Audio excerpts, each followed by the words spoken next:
আমাদের চরাচরণ যেন সুন্দর হয়ে যায় ইয়া আল্লাহ।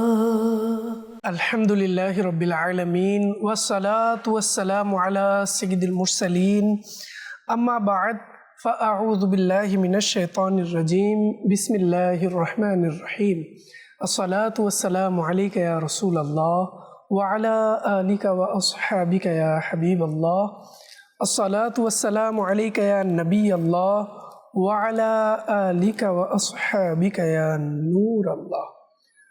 মাদানী চ্যানেলের দর্শকবৃন্দ, অনুষ্ঠান ম্যানার্স অনুষ্ঠানে আপনাদের সবাইকে, যে যেখানে আছেন দূরেও কাছে দেশে বিদেশে, সবাইকে হৃদয়ের স্থল থেকে একরাশ প্রীতি ও শুভেচ্ছা জানিয়ে শুরু করছি আজকের আমাদের পর্ব। দর্শকবৃন্দ, প্রতি পর্বেই আমরা চেষ্টা করে থাকি ম্যানার্স প্রোগ্রামে বিভিন্ন ধরনের আমাদের চারিত্রিক হোক, সামাজিক হোক, পারিবারিক হোক, গুরুত্বপূর্ণ বিষয় নিয়ে আলোচনা করার। তো আজও ইনশাআল্লাহ আমরা আলোচনা শুনবো। আমরা বিষয়বস্তু নিয়েছি তর্কে না জড়ানো। হ্যাঁ, আজ আমাদের এই বিষয়ের উপরে ইনশাআল্লাহ আলোকপাত করবেন মুবাল্লিগে দাওয়াতে ইসলামী আমাদের সঙ্গে আছেন। তো দর্শকবৃন্দ, আসুন না শুরুতেই কিছু ভালো নিয়ত করে নিই। কেননা হাদিসে কারিমার মধ্যে রয়েছে ইন্নামাল আমালু বিন্নিয়াত, সকল আমল নিয়তের উপর নির্ভরশীল। আমাদের নিয়ত যতক্ষণ পর্যন্ত সঠিক হবে না, আমাদের আমলগুলো কিন্তু পরিপূর্ণতা লাভ করবে না, অর্থাৎ আমরা সেই আমলের মাধ্যমে সওয়াব অর্জন করতে পারবো না। তাই আমরা চেষ্টা করি প্রত্যেক ভালো কাজের পূর্বে, ভালো কিছু করার পূর্বে, সেটা আমল হোক, আমরা যেন ভালো নিয়ত করতে পারি। আল্লাহ তাআলা আমাদের সবাইকে ভালো নিয়ত করার তৌফিক দান করুন। দুরূদ শরীফের অগণিত বেশুমার ফজিলত এবং বরকত সম্পর্কে হাদিসে কারিমা বর্ণিত রয়েছে, যার মধ্যে নবী পাক হুজুরে সাহিবে লাউলাক সাল্লাল্লাহু তাআলা আলাইহি ওয়া আলিহি ওয়াসাল্লাম ইরশাদ করেন, যে ব্যক্তি আমার উপর দুরূদ শরীফ পাঠ করবে, আল্লাহ তাআলা তার উপর রহমত নাজিল করবেন। সুবহানাল্লাহ। রিওয়ায়াতের মধ্যে এসেছে, যে ব্যক্তি আমার উপর একবার দুরূদ শরীফ পাঠ করবে, আল্লাহ তাআলা তার উপর 10টি রহমত নাজিল করবেন। সুবহানাল্লাহ। দর্শকবৃন্দ, আসলে দুরূদ শরীফের ফজিলত সম্পর্কে আমরা বিভিন্ন আমাদের চ্যানেলের অনুষ্ঠানে আমরা দেখে থাকি, শুনে থাকি।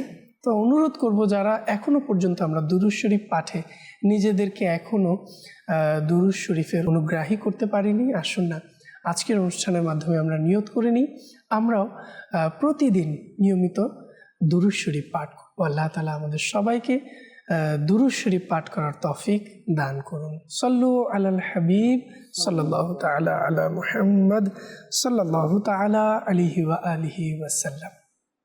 দর্শকবৃন্দ, আজকের ম্যানার্স অনুষ্ঠানের বিষয়বস্তু আমরা নিয়েছি তর্কে না জড়ানো। আর এই বিষয়বস্তুর উপর আলোকপাত করার জন্য, আলোচনা করার জন্য আমাদের মাঝে উপস্থিত হয়েছেন মোহাম্মদ সোহেল রাজা আত্তারি মাদানী। অনুষ্ঠানের পক্ষ থেকে সোহেল ভাইকে অসংখ্য ধন্যবাদ, এবং আমাদের সঙ্গে আছেন মোহাম্মদ ইব্রাহিম মাদানী। অনুষ্ঠানের পক্ষ থেকে ইব্রাহিম ভাইকেও অসংখ্য ধন্যবাদ। ইব্রাহিম ভাই আজকে আমাদেরকে বিভিন্ন কালাম, নাত শোনাবেন। দর্শকবৃন্দ, আসলে ইসলাম হচ্ছে শান্তি, সৌহার্দ্য, ভ্রাতৃত্বের এক মহান ধর্ম, মহান আল্লাহ তাআলার মনোনীত ধর্ম ইসলাম। আর ইসলাম আমাদেরকে এগুলো শিক্ষা দেয়। মতবিরোধ হতে পারে, তবে এই মতবিরোধের আক্রোশ বা মনের মধ্যে হিংসা বিদ্বেষ এনে আমরা যদি তর্কে জড়ানো শুরু করি মানুষের সাথে, বা একটি বিষয়ে, আমরা তো জানি মতবাদ এটা স্বাভাবিক বিষয়, এটা হতেই পারে, তবে এটার কারণে যেন আমরা প্রতিহিংসায় কারো প্রতি এই ধরনের তর্কে জড়িয়ে বিভিন্ন ধরনের ভুল কাজের মধ্যে আমরা লিপ্ত না হয়ে যাই। কারণ এই তর্কে জড়ানো মানুষকে কত খারাপ দিকে নিয়ে যেতে পারে, গুনাহের দিকে নিয়ে যেতে পারে, কেমন কেমন গুনাহ এগুলোর মাধ্যমে হতে পারে, আল্লাহ কি বলবো। আসুন আজকে প্রারম্ভিকেই আমরা সোহেল মাদানী ভাইয়ের কাছ থেকে প্রারম্ভিকে ইনশাআল্লাহ শুনবো তর্কে না জড়ানোর বিষয় নিয়ে। আলহামদুলিল্লাহ রাব্বিল আলামিন ওয়াসসালাতু ওয়াসসালামু আলা সাইয়্যিদিল মুরসালিন আম্মা বা'দ। আজকে আলহামদুলিল্লাহ ম্যানার্স অনুষ্ঠানের মধ্যে খুবই চমৎকার একটি বিষয় নেওয়া হয়েছে, তর্কে না জড়ানো। আজকাল দেখা যায়, যদি আমরা আমাদের সমাজের দিকে একটু লক্ষ্য করি, তর্ক এটা একটা সাধারণ বিষয়। এমন কোনো মজলিস বা বৈঠক থাকে না যেখানে ছোটোখাটো তর্ক না হয়। অনেক সময় তো দেখা যায় এই তর্কের কারণে বন্ধুত্বও নষ্ট হয়ে যায়। বন্ধু বান্ধব বসেছে, কথাবার্তা বলছে, তর্ক শুরু হয়ে গেছে। তাও কি তর্ক হয় এমন এমন সামান্য বিষয় নিয়ে যেগুলো মানুষ শুনলে হাসবে। কথা বলছে, সাধারণ কথা বলতে বলতে একজন একটু দুষ্টামি করলো, সে দুষ্টামির পাল্টা একটা উত্তর দিয়ে দিল, এই তো তর্ক শুরু হয়ে গেল। তো এক সময় এই আমার সাথে আর কথা বলবেন, অনেকটা শুরুটা হয় ইসের মাধ্যমে, দুষ্টামির মাধ্যমে, বিভিন্ন রকম। এরপর আবার দেখা যায় ঘরের মধ্যে ঘরের সদস্যরা আছে, কথাবার্তা বলছে কোনো বিষয় নিয়ে, একজনের কথা আরেকজনের পছন্দ হয়নি, তর্ক শুরু। তর্ক দেখা যায় সচরাচর সব জায়গায় এই বিষয়টা হয়ে থাকে, কোথাও কম কোথাও বেশি হয়।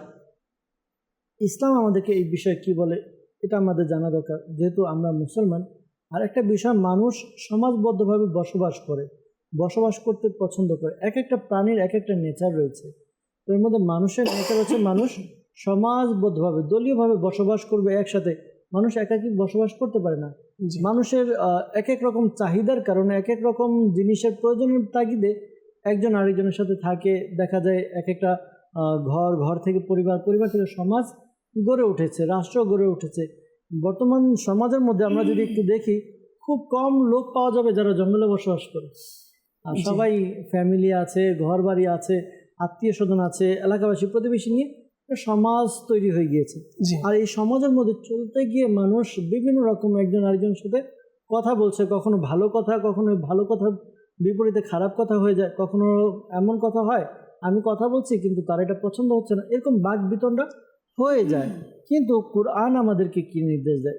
আমরা যদি দেখি, কোরআনে পাকে সূরা নাহলের 125 নং আয়াতে রয়েছে, আল্লাহ রাব্বুল আলামিন ইরশাদ ফরমান, যার অনুবাদ, তুমি তোমার রবের পথে আহ্বান করো প্রজ্ঞা ও সুন্দর উপদেশের মাধ্যমে, এবং তাদের সঙ্গে সর্বোত্তম পদ্ধতিতে আলোচনা করো, কথা বলো।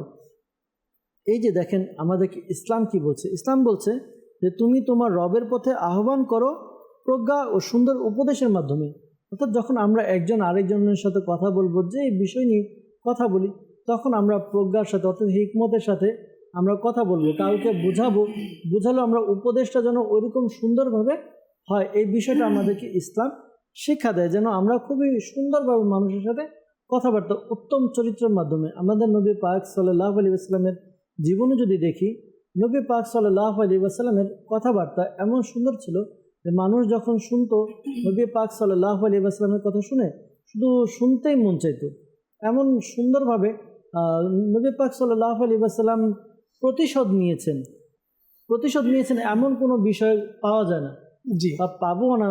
কারণ নবী পাক সাল্লাল্লাহু আলাইহি ওয়াসাল্লামের উত্তম চরিত্র এত অতুলনীয় যে কখনো কারোর সাথে ঝগড়া, কারোর সাথে তর্ক। তো দেখা যায় যে এই যে আমরা চলছি, ইসলাম আমাদেরকে বলছে একটা বিষয়, যে আমরা যেন মানুষের সাথে যখন কথা বলবো ভালোভাবে বলি, মানুষের সাথে যখন তাদেরকে কোনো দিকে দাওয়াত দিব, আহ্বান করব, ভালোভাবে করি। কিন্তু তারপরও দেখা যায় আমাদের সমাজের মধ্যে এই বিষয়টি ছড়িয়ে যায়। তর্ক যে কোনো বিষয় নিয়ে, বিশেষ করে তো মনে করেন ভাই বন্ধু তর্ক লেগেই থাকে। একটা সামান্য বিষয়, যেটা বললাম না, যে সামান্য একটা বিষয় নিয়ে কথা হচ্ছে, এক বন্ধু আরেক বন্ধুর সাথে তর্ক জুড়ে দিচ্ছে। আর বিশেষ করে এই তর্কটা হয় কখন? একজন জ্ঞানী লোক, আরেকজন অজ্ঞ লোক, এই দুজন যখন থাকে, তখন এই আপনার তর্ক বিতর্কটা বেড়ে যায়। কারণ হচ্ছে ওই যে অজ্ঞ লোক, সে তো কোনো কিছু বোঝে না, জানে না। তো না জানার কারণে, না বোঝার কারণে সে কী করে? একটা প্রশ্ন করার পর এটার ব্যাপারে যদি কথাবার্তা বলা হয়, তাকে উত্তর দেওয়া হয়, সে কী করে? পাল্টা আরেকটা প্রশ্ন করে। আচ্ছা, কোরআনে পাকেও রয়েছে যে তোমরা প্রশ্ন করো যদি তোমরা না জানো। কিন্তু ওই যারা অজ্ঞ লোক, এরা কিছু আছে যারা ওই জানার জন্য, এটা না, ফাঁসানোর জন্য প্রশ্নগুলো করে থাকে। অর্থাৎ তর্ক বাড়ানোর জন্য, অর্থাৎ কথাবার্তা বাড়ানোর জন্য, পূর্ণভাবে যেন যিনি উত্তর দিচ্ছে তাকে যেন ফাঁসানো যায়। এর মধ্যে তো মনে হয় অনেক জ্ঞানী মূর্খও থাকে। জি, আসলে মূর্খ কিন্তু নিজেকে মনে করে জ্ঞানী সে, ঠিক আছে? সে নিজেকে মনে করে যে সব জানতা। সে যার সাথে কথা বলছে সে কিছুই জানে না। কিন্তু যখন সে কথা বলে তখন ওই ব্যক্তি বোঝা যায় যে এ কোন পানির মাছ, কতটুকু আছে, তখন তাকে উত্তর দেয়। আচ্ছা, এই ব্যাপারে যারা অজ্ঞ লোক, বেশি তর্কে জড়ায়, বেশি কথাবার্তা বলে বা পেঁচায়, এদের ব্যাপারে কোরআনে পাকি এসেছে সূরা ফুরকানের 63 নম্বর আয়াতে, রহমানের বান্দারা যখন অজ্ঞ লোকেরা তাদের সাথে সম্বোধন করে তখন তারা বলে সালাম। অর্থাৎ যদি কোনো ব্যক্তি অজ্ঞ বা মূর্খ বলি আমরা বলে থাকি, এরকম লোক যখন সে তর্কে জড়াতে চাবে তখন আমাদের উচিত আমরা কি বলবো, বা সালাম বলে এর থেকে পাশ কাটিয়ে চলে যাব, কারণ এর সাথে যত কথা বলবো তত কথা বলাটাই আমার বৃথা। এজন্য আমাদের উচিত যে কোরআনে পাকে যে বিষয়টা আমাদেরকে বলেছে যে যারা অজ্ঞ হয়, মূর্খ হয়, তাদের সাথে যেন তর্ক না করি। কারণ তাদের সাথে মনে করেন সারা রাত আমি তর্ক করতে পারবো, কিন্তু রেজাল্ট সে গিয়ে জিরো। হ্যাঁ, আসলে যারা একটু জ্ঞান নেই, অজ্ঞ, জানেন না, তো তাদের ক্ষেত্রে দেখা যায় যে তারা একটা জিনিস মাথায় বসিয়ে নেন, বাস এটাকেই তারা লালন করতে থাকে, রাইট, এছাড়া অন্য কিছু মানতে চায় না। বা অনেক সময় দেখা যায় যে এমন ব্যক্তিবর্গরা কোনো নির্দিষ্ট কোনো ব্যক্তিবর্গের কথার উপরেই চলে, বাস একটা কথার উপরে হলো। যেমন মনে করেন একজন একটা কথা বলেছে, এটা বুঝে গিয়েছে, তো এইটাই, আর কোনো এর মধ্যে মানে সে এটা বুঝে গিয়েছে, তাকে যত বোঝানো হোক আর বোঝানো যায় না। আর যে কিছু বলবে না, এটা এরকম না, আমি এরকম শুনেছি, তো এরকমই হবে। কিন্তু আসলে দেখা যায় যে আমাদের একজন ব্যক্তি হিসেবে তর্কে না জড়িয়ে আমরা যদি নিজেকে আসলে আমরা নিজেদেরকে ভরা পাত্র মনে করি। যখন কোথাও যাই, কারোর সাথে কথা বলি, তখন যে বললাম না যে মনে করি আমি সব জানতা, অর্থাৎ একেবারে জ্ঞানী মূর্খ যে বলা হয়। তো এটা না করে আমরা যদিও জানি, শেখ তরিকত আমির আহলে সুন্নাত দামাত বারাকাতুহুল আলিয়ার একটা আন্দাজ, যদি কোন একটা বিষয়, যেমন নিগরানেশ্বর একবার বলছেন যে মাকতাবতুল মদিনা একটি রিসালা এসেছে নতুন, ঠিক আছে, তো নিগরানেশ্বর খুশি হয়ে এই রিসালাটা আমির আহলে সুন্নাতকে দেখানোর জন্য এনেছে যে আমির আহলে সুন্নাত এটা প্রকাশ হয়েছে। আমির আহলে সুন্নাত দেখে আচ্ছা প্রকাশ হয়েছে, খুশি হয়েছেন, খুব খুশি, মানে এমনভাবে কথা বলছেন যে যেহেতু একজন খবর নিয়ে এসেছে, তো আমির আহলে সুন্নাত তাকে রেসপন্স করছেন এইভাবে যে আমির আহলে সুন্নাত এই বিষয়টা জানে না। যখন কথাবার্তা শেষ তখন দেখে ঠিক ওই রিসালাটা আমির আহলে সুন্নাতের টেবিলে রাখা, আমির আহলে সুন্নাতের টেবিলে রাখা, অর্থাৎ আমির আহলে সুন্নাত এটা আগেই পেয়েছেন, আগেই দেখেছেন। কিন্তু যখন কেউ এসেছেন নতুন একটা বিষয় নিয়ে, আমির আহলে সুন্নাত মানে কিছু জানি না বা এটা প্রকাশ হয়েছে, এটা একটা, এতে কি হয় যে আমার কাছে একটা খবর নিয়ে এসেছে, তার মনটা বড় হয়। দেখেন আমির আহলে সুন্নাতের আন্দাজ কেমন। কিন্তু আমরা যখন কারোর সাথে কথা বলি, আমাদেরকে যদি বলা হয় যে এটা আচ্ছা, এটা তো সামান্য বিষয়, এটা তো আমি আগে থেকেই জানি, আগে প্রকাশ করি, হ্যাঁ এটাই প্রকাশ করি। তো এখন দেখা যায় যে এই যে নিজেকে আমরা যারা মনে করি যে আমরাই সব কিছু, আমরাই সব জানতা, এরপর যখন সামনে থেকে কেউ কিছু বলে তখন আমরা এটাকে করে একটা রিয়েক্ট করি। তো এরকম লোক যারা রয়েছে, তো মনে করেন এই সকল লোক থেকে আমাদের বেঁচে থাকা দরকার। কারণ হচ্ছে এদেরকে যা বুঝাবে, কারণ এদের মাথায় বসে আছে এই বিষয়টা যে না এটা এরকম না, এটা এরকম, এদেরকে যতই বোঝানো হয়, বোঝালেও তাদের কাজ হয় না। দর্শকবৃন্দ, আমরা শুনছিলাম আসলেই কিছু এই ধরনের ব্যক্তিবর্গ থাকেন যারা বোঝেন না বা তাদেরকে বোঝানো কঠিন হয়ে দাঁড়ায়। তো এমন ব্যক্তিদেরকে আমরা বোঝানোর চেষ্টা করি, কিন্তু বোঝানোর পুরো প্রয়াস তার উপর না করি, কারণ অনেক সময় তাদেরকে বোঝানো সম্ভব হয় না। যখন দেখব যে তাকে বোঝানো অসম্ভব, অবশ্যই চেষ্টা করতে হবে। কাউকে সংশোধন করার বিষয়ে হোক, কাউকে কোনো কিছু বোঝানোর বিষয়ে হোক, কাউকে কোনো বিষয়ে হিকমতের মাধ্যমে তাদেরকে বোঝানোর চেষ্টা করা। যখন দেখছি যে এটা আর সম্ভব নয়, আমার সামনের ব্যক্তিকে আর বোঝানো সম্ভব হচ্ছে না, তো আমরা কি করি, নিজেকে গুটিয়ে সালাম নিয়ে যেটা বলা হয়েছে রিওয়ায়াতের মধ্যে, আমরা নিজেকে গুটিয়ে নিই। না হলে দেখা যাবে যে এটা পরে মারাত্মক একটা ঝগড়া বা অন্যান্য বিষয়ের দিকে চলে যায়। তো দর্শকবৃন্দ, প্রারম্ভিকেই আমরা তর্কে জড়ানো নিয়ে কিছু কথা শুনেছিলাম। তো আমাদের সাথে ইব্রাহিম মাদানী আছেন, আসুন ইব্রাহিম ভাইয়ের কণ্ঠে আমরা চমৎকার কালাম শুনি।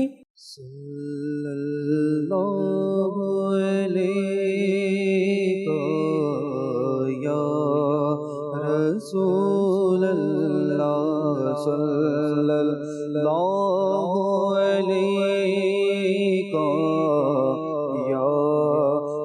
হাবিবাল্লাহ আমি গরিব অসহায় কি আর হবে আমার সহায় আমি গরিব অসহায় কি আর হবে আমার সহায় হে নবী তুমি মোর সাহারা মদনী মদিনে वाले सल्लल्लाहु अलैका या रसूल अल्लाह सल्लल्लाहु अलैका या हबीब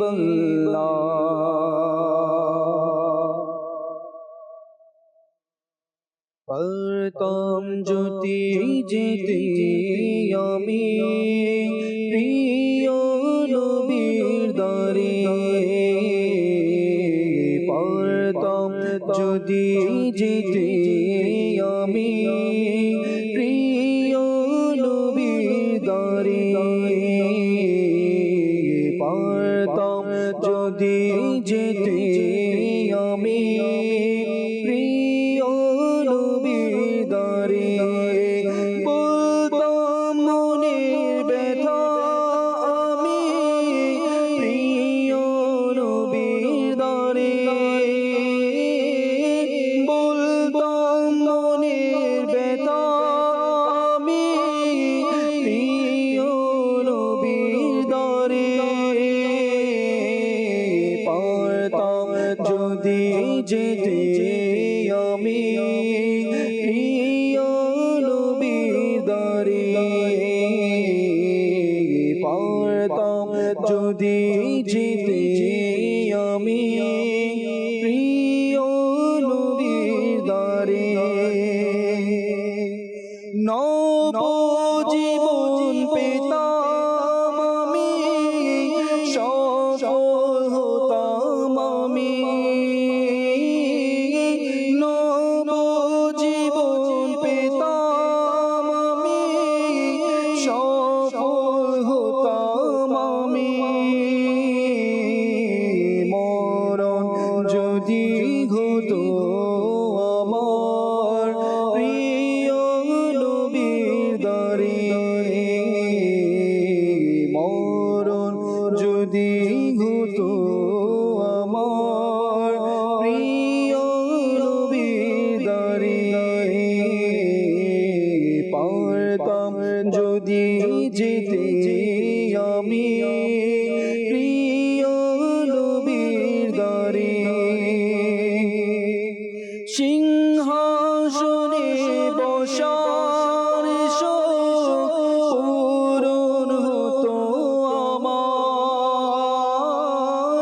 সিংহাসনে বসার পূরণ হতো আমার পেতাম যদি বসার সুযোগ প্রিয় নবীর দ্বারে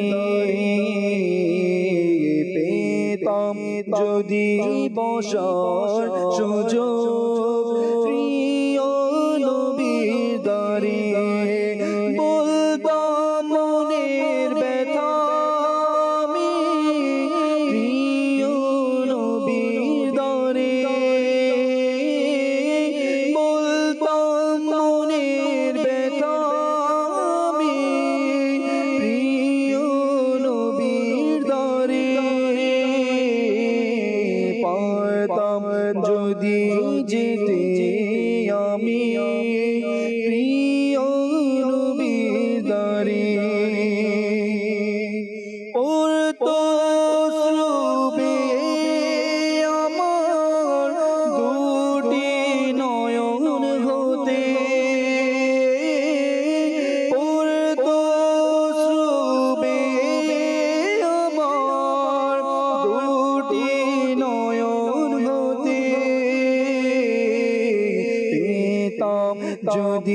নবীর দিদার প্রিয় নবীর দরে পেতাম যদি নবীর দিদার প্রিয় নবীর দরে বলতাম মনের ব্যথা আমি প্রিয় নবীর দরে বলতাম মনের ব্যথা আমি প্রিয় নবীর দরে পারতাম যদি যেতে আমি প্রিয় নবীর দরে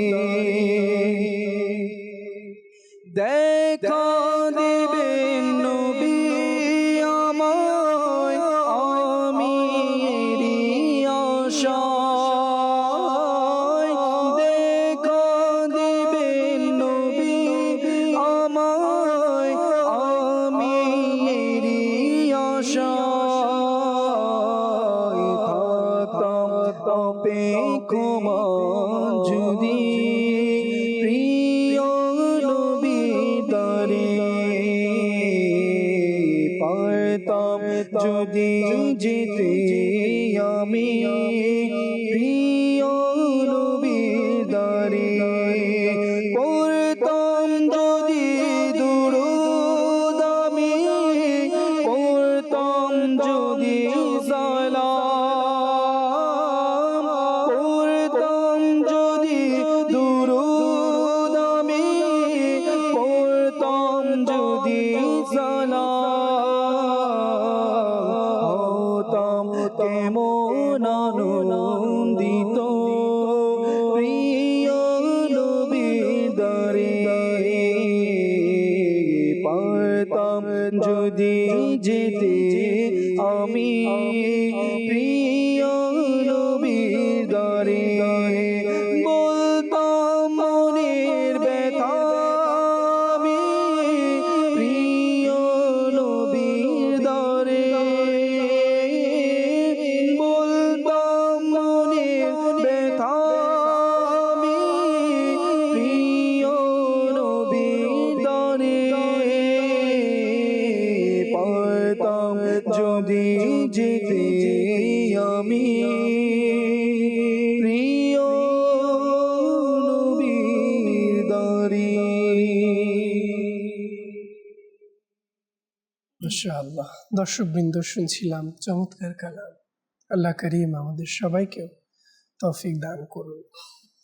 দর্শকবৃন্দ, শুনছিলাম আলোচনা। শুরুতে আমরা কিছু শুনেছি, তো অনেকেই আমাদেরকে কল করেছেন। কয়েকটি কল আমরা অনুষ্ঠানে যুক্ত করব। জি, কল। মাশাআল্লাহ, মারহাবা। ম্যানার দেখতেছি, অনেক ভালো লাগতেছে। দাওয়াত ইসলামের সাথে সঙ্গ দিতে পেরে আমরা নিজেকে অনেক অনেক অনেক ধন্য মনে করি। ধন্যবাদ জানাই আমিরে আহলে সুন্নাতের কারণে বিশ্বব্যাপী ও রাজনৈতিক সংগঠন দাওয়াত ইসলামের সকল মোবাল্লিকদের ধন্যবাদ জানাই। আমাদের জন্য দোয়া করবেন ইনশাআল্লাহ। দাওয়াত ইসলামের জন্য আমাদের মন প্রাণ থেকে দোয়া রইল। সকল মোবাল্লিকদের আল্লাহ নেক হায়াত দারাজ করুক। মাশাআল্লাহ, আল্লাহ করিম আপনাকে তৌফিক দান করুন। অসংখ্য ধন্যবাদ আমাদেরকে কল করার জন্য। সঙ্গেই থাকুন ইনশাআল্লাহ, শুনতে থাকবো আলোচনা। জি, পরবর্তী কল। আমার নাম মোহাম্মদ সলিম। আমাকে একটি পাঠের রসদ শোনাবেন? জামিয়া জামা তোমাদের দিকে। মাশাআল্লাহ, ধন্যবাদ। ছোট বন্ধু যারাই আছেন, অনেকেই আমাদেরকে দেখেন এবং বিভিন্ন অনুষ্ঠানে আমাদেরকে কল করে থাকেন। অবশ্যই চেষ্টা থাকবে, যদি সময় হয় অবশ্যই শোনানোর চেষ্টা করব ইনশাআল্লাহ। জি, পরবর্তী কল। সিরাজগঞ্জ ডিস্ট্রিক্ট। আপনাদের এই চ্যানেলটা আমি প্রত্যেক দিনই দেখি, তো মাদানী চ্যানেল আমার খুব ভালো লাগে। আল্লাহ, ধন্যবাদ, অসংখ্য ধন্যবাদ আমাদেরকে আপনার মূল্যবান কমেন্ট জানানোর জন্য। জি, পরবর্তী কল। বগুড়া থেকে। আমি মাদানী চ্যানেলের অনুষ্ঠান দেখছি, খুবই ভালো লাগতেছে। আমি একটি নাচ শুনতে চাই। কি যে মহান তোমার দরবার, শুনিয়ে দিলে খুশি হতাম। আল্লাহ, ধন্যবাদ। আমাদের সঙ্গে এই কালামের অনুরোধ জানিয়েছেন। কালামের অনুরোধের অনুষ্ঠান আছেই, আপনারা সবাই জানেন, কিছুক্ষণ হামদনাথের আসরে। তো হয়তো এই অনুষ্ঠানে আমরা যেহেতু বিষয়বস্তু নিয়ে আলোচনা হয়, সবগুলো শোনানো সম্ভব হয় না, তো চেষ্টা থাকবে। তো দর্শকবৃন্দ, চলে যাব আলোচনায়, এরপর আবারও চেষ্টা করব আপনাদের কল নেওয়ার জন্য। জি সোহেল ভাই। একটু উদাহরণ দিয়ে তারপর শুরু করব এখন। জি। মানে কথায় আছে বা বলে থাকে, একটি দেশলাই কাঠি, এটা জ্বালাতে 1 সেকেন্ড সময় লাগে, কিন্তু এটা আগুন একটা বাড়ি, পুরো বাড়িকে পুড়িয়ে দিতে মাত্র 2-1 মিনিট লাগে। অর্থাৎ অনেকগুলো কাজ আমরা করি, যে কাজগুলো দ্বারা এমনই হয়ে থাকে যে আমাদের কাজগুলো মনে হয় যে এরকম হয়ে যায়। যেমন আমরা রাগ করি, রাগ করে কী করে রাগান্বিত তর্ক বিতর্ক শুরু করে দিই। তো এই তো তর্ক শুরু করলাম, কিন্তু এটার রেজাল্ট পেতে বেশি সময় লাগে না, ওই 2-1 মিনিটই লাগে। যেমন এটার যদি উদাহরণ দিই, তাহলে আমাদের সমাজে বর্তমানে দেখা যায় যে ডিভোর্সের পরিমাণ এত এত বেড়ে গিয়েছে, মানে যেটা যদি আমরা কাউন্ট করি, মানে খুব একটা ভালো একটা সংখ্যা, যে আজকাল মানুষ খুব অল্পতেই কী করছে, বিবাহ বিচ্ছেদ হয়ে যাচ্ছে, তালাক হয়ে যাচ্ছে, শুরুটা তর্কের মাধ্যমে। তাও কি সামান্য ছোট ছোট বিষয় নিয়ে তর্ক। বর্তমান সমাজ এমন হয়ে গিয়েছে যে স্বামী স্ত্রী বিবাহ হচ্ছে একটা সুন্দর পবিত্র বন্ধন, কিন্তু এখানে সামান্য বিষয় নিয়ে কেউ কাউকে ছাড় দিতে রাজি না, কেউ কাউকে বুঝতে রাজি না। অথচ এই সামান্য বিষয়গুলো যদি আমরা একটু নিজেদের মধ্যে আন্ডারস্ট্যান্ডিং করে নিই, তাহলে কিন্তু খুব সুন্দরভাবে মানুষের জীবনযাপন হয়ে যায়, চলে যায়। কিন্তু না, স্বামী কোথাও বা কাজে গিয়েছে, তার বাড়িতে আসার কথা 6টায়, 7টা বাজে আসলো, 1 ঘন্টা কী করলে, কোথায় কী করলে, এটার হিসাব দিতে হবে।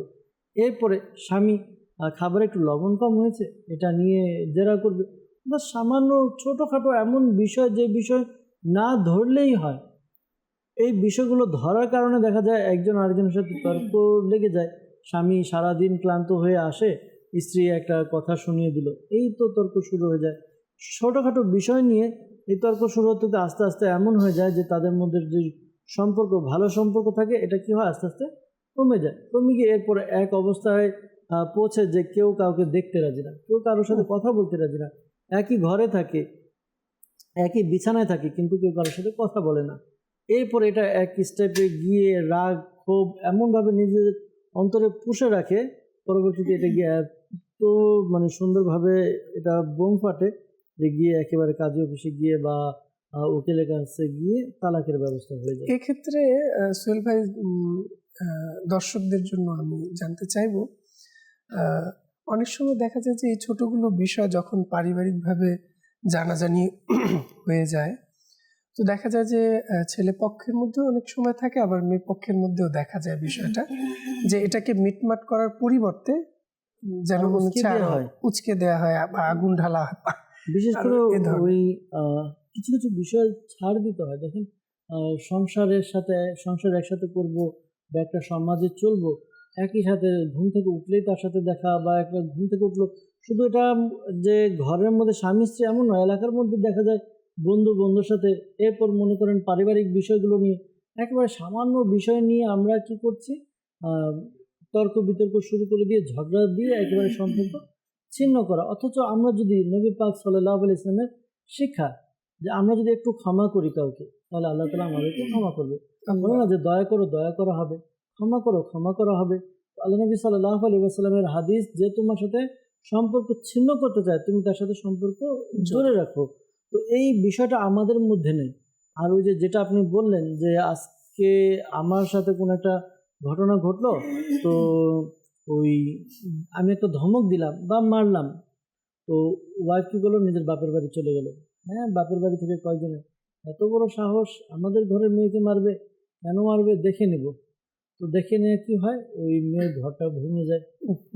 এরপর বন্ধু বান্ধবের মধ্যে এক বন্ধু আরেক বন্ধুর সাথে লেগেছে, তৃতীয় বন্ধু তুই এই কথাটা বলে দিল, হ্যাঁ তুই ওর সাথে ভালো সম্পর্ক, তুই কিছু বললি না।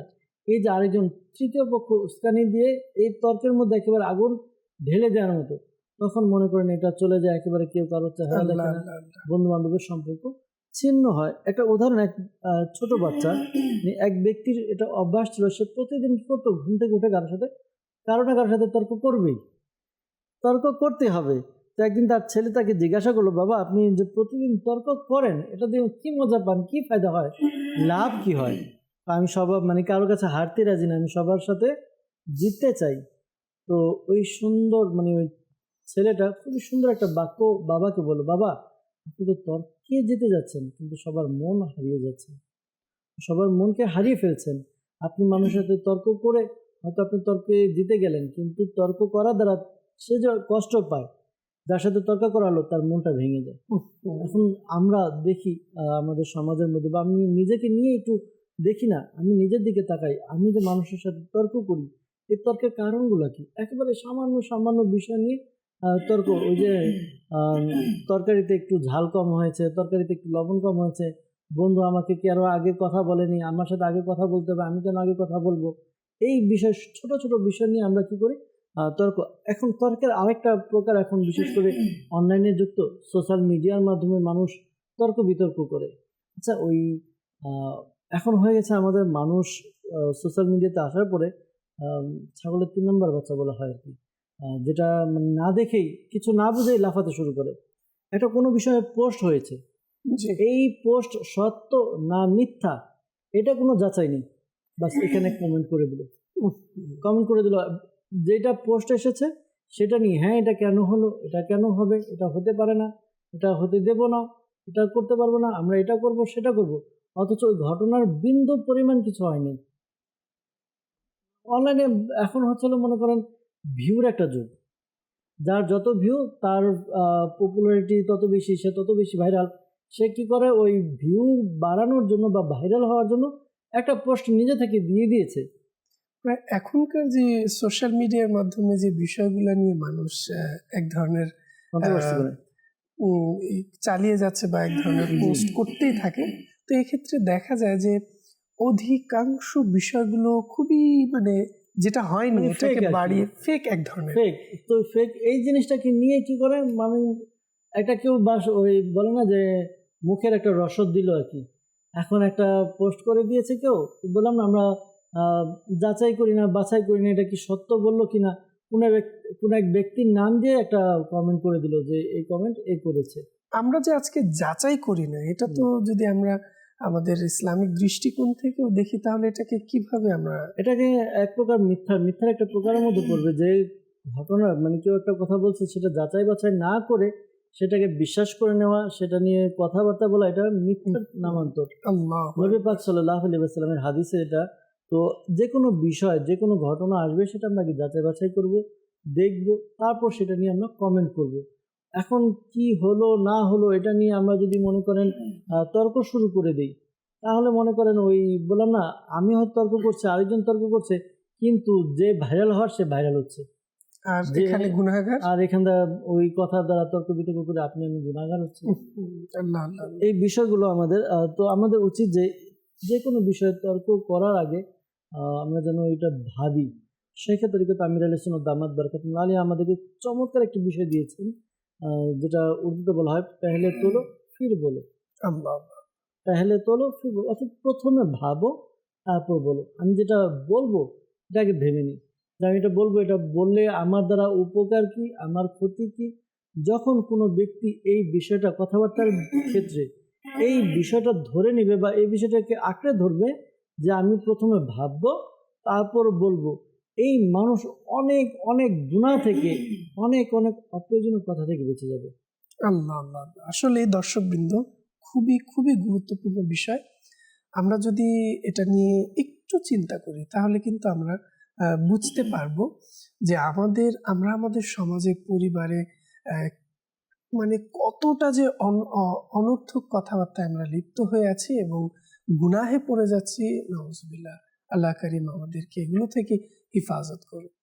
আসলে আমরা যদি নিজেকে নিজে বাঁচানোর চেষ্টা না করি, নিজেকে নিজে এগুলো থেকে বাঁচিয়ে না রাখি, তাহলে কিন্তু দেখা যাবে যে দিন শেষে বা হয়তো আমরা যখন মরে যাব তখন আমরা দেখতে পারবো যে আমাদের এগুলোর কারণে আমাদের গুনাহ কত পরিমাণে বেড়েছে। আল্লাহ কারীম আমাদেরকে হেফাজত করুন। আমাদের বুজুর্গানের দিন এই তর্ক বিতর্ক বিষয়টা এড়িয়ে চলতেন, তর্ক বিতর্ক বিষয়টা এড়িয়ে চলতেন। এক বুজুর্গ রাহমাতুল্লাহ তাআলা আলাইহি, তিনি রাস্তা দিয়ে যাচ্ছিলেন, তো ওই পথের মধ্যে তাকে কোন এক ব্যক্তি বিরক্ত করার জন্য তাকে অনেক বকাঝকা করলো। বকাঝকা করছে তো করছে, তো লোকটি কোনো উত্তর দিচ্ছে না, উত্তর না দিয়ে সে হেঁটেই যাচ্ছে। যখন তার এলাকা চলে আসলো তখন সে থামলো এবং ওই ব্যক্তিকে বলা হলো যে ভাই তোমার বকাঝকা শেষ হয়েছে? কেন? সে আবার রেগে গেল, কেন, কি হয়েছে? বললো, এই যে এটা আমার এলাকা, আমি আমার এলাকায় এখন প্রবেশ করব, আমি তো তোমাকে কিছু বলবো না, কিন্তু তুমি যে আমাকে বকাঝকা করছো, আমি যদি আমার এলাকায় ঢুকি আর এই বিষয়টা যদি তুমি আমার এলাকায় চালিয়ে যাও, তো এখানে অনেক লোক আছে যারা আমাকে চিনে, আমার হয়ে তারাই তোমাকে কিছু বলে দিবে। যদি তোমার বলার আরো থাকে বা আমি দাঁড়াই আছি, তুমি বলো, তোমার বলা শেষ হলে এরপর আমি চলে যাবো। আল্লাহ। কি করতেন না? তর্ক প্রাধান্য দিতেন না, তর্ক করতেন না, এড়িয়ে যেতেন। আমরা যদি দেখি একটা ঘটনা আছে সুন্দর আচরণের ইসলামের মধ্যে, খুব মিষ্টি কথা। ওইটার মধ্যে তাতার বংশের লোক এক বুজুর্গ রহমতুল্লাহ তাআলা, সে দাওয়াত দিতে গেল। তো ওই সময় যে ছিল, বাদশাহ ছিল বা যিনি বিচারক ছিল, প্রধান ছিল, সে বলতে লাগলো যে হে মৌলবী, তোমার দাড়ি উত্তম না আমার কুকুরের লেজ উত্তম? আল্লাহ। আমি চিন্তা করি যদি আমাদেরকে কেউ এভাবে যদি তিরস্কার বা করে, আমরা সেখানে কি করব? আগে তো তাকে ঝাড়বো, ধুবো, কি করবো, এটা যারা শুনছে তারা বলতে পারবে যে তারা কি করবে, তাদের ক্যাফিয়াত কি। কিন্তু ওই বুজুর্গ রহমাতুল্লাহ তাআলা খুবই সুন্দরভাবে উত্তর দিলেন, যদি কিয়ামতের দিন আমার রবের কাছে আমি যদি আমার আমলনামায় ফেঁসে যাই, তাহলে আমি নিকৃষ্ট, তোমার ওই কুকুরের লেজ তোমার কুকুর উত্তম। আর যদি আমি আল্লাহ তাআলার দয়াতে যদি আমি বেঁচে যাই, সফল কাম হই, তাহলে তোমার এই কথার কোনো পরোয়া করি না আমি। আল্লাহ। দেখুন, তারা তর্কে না জড়িয়ে খুব সুন্দরভাবে মানুষকে বুঝিয়ে দিতেন, তাদেরকে বলে দিতেন, অর্থাৎ তর্কে জড়াতেন না। আসলে তর্কের মধ্যে কোনো তো ফায়দা নেই, তর্ক করার দ্বারা কোনো ফায়দা নেই। একটা আছে না যে তর্ক করার দ্বারা কিছু হাসিল হবে না, কোনো কিছু অর্জন হয় না, তর্ক করার দ্বারা শুধু ক্ষতি আর ক্ষতি আর ক্ষতি। একটা মানে উদাহরণ, তর্ক তো আসে মূলত রাগ থেকে। যখন কোনো বিষয়ে রাগ থাকবে তখন তর্কটা বেড়ে যায়, তর্ক হয়। তো এক রাগী ব্যক্তিকে তার বাবা বললেন, তোমার যখনই রাগ আসবে তুমি কি করবে, একটা গাছের মধ্যে একটা হাতুড়ি দিয়ে একটা পেরেক মারবে। তো যখনই তোমার রাগ আসবে তুমি হাতুড়ি দিয়ে আর পেরেক মারবে হাতুড়ি দিয়ে। এরকম করতে গেল, কিছুদিন হলো পুরো গাছটা ভরে গেল পেরেকে। এরপর বললো যে যখন তোমার ওই তর্ক করতে মন না চাইবে, বা এখন থেকে তুমি কি করবে, তর্ক না করে নিজেকে নিয়ন্ত্রণ করবে। যখন কেউ তোমাকে কিছু বলবে, তোমার মন চাইবে যে তুমি তর্ক করছো বা করবে, তাহলে তুমি নিজেকে নিয়ন্ত্রণ করবে আর একটা করে ওই পেরেক উঠিয়ে নিবে। এরকম করতে করতে কিছুদিনের মধ্যে কি হলো, ওই পেরেকগুলো সব উঠিয়ে রাখা হলো। তো যখন উঠানো হলো তখন বাবা তার ছেলেকে বলল, গাছের অবস্থা দেখো, তুমি তর্ক করে মানুষের অন্তরে এক একটা পেরেক গেঁথেছ, এখন তুমি যদি তার কাছে ক্ষমা চেয়ে বা তাকে বুঝে যদি ওই তর্কের বিষয়টা তুমি যদি মাফও চাও, তুমি তো পেরেক উঠিয়ে দিলে, কিন্তু ওই যে ক্ষতর যে জায়গাটা, এটা কিন্তু থেকে যাবে। আল্লাহু আকবার। কত দেখুন কত আল্লাহু সুন্দর আকবার। বাবা ছেলেকে নসিহত করছে। আর এই বিষয়টাই, তর্ক যে আমরা করি, আমরা মনে করি তর্ক করলেই জিতে যাই। আসলে তর্ক করলে আমরা জিতে যাই না, মূলত হেরে যাই। কিভাবে? হয়তো সাময়িক 2-4 মিনিট আমি তর্ক করছি, সে কিছু বললো না, আমি জিতে গেলাম, কিন্তু তার মনে যে এই কষ্টের বিষয় বা কষ্টের কারণ হলাম, এই কষ্ট তার অন্তরে থেকে যাবে, পরবর্তীতে তার সাথে আমার কোনো কথাই হবে না। আমাদের এক উস্তাদ সাহেব বলতেন যে অনেকে বলে বেড়ায়, হ্যাঁ আমি আজকে একে খুব ধোলাই করেছি, আমি তাকে এমন এমন কথা বলেছি সে উত্তরই দিতে পারেনি, নিরুত্তর হয়ে গেছে। কিন্তু আসলে এটা আমরা ভাবি না যে সে যে নিরুত্তর হয়ে গেল, এটার দ্বারা তো সে তো আমাকে তিরস্কার করলো। বাচালের সাথে কথা বলে ফায়দা কি? তার মানে আমি বাচাল। মূর্খের সাথে কথা বলে আমার ফায়দা কি? তার মানে আমি মূর্খ। সে চালাক, সে তার মুখের ভাষা খরচ করেনি, সে চুপ হয়েছে। এখানে বরঞ্চ আমাদের জন্য তিরস্কার, কিন্তু আমরা ভাবি যে না, আমি একজনকে কথা বলে চুপ করে দিয়েছি তো আমি জিতে গিয়েছি। এমনটা প্রকৃতপক্ষে না। আসলে মাদানী চ্যানেল দর্শকবৃন্দ, আমাদের এই বিষয়গুলোকে অনুধাবন করার দরকার।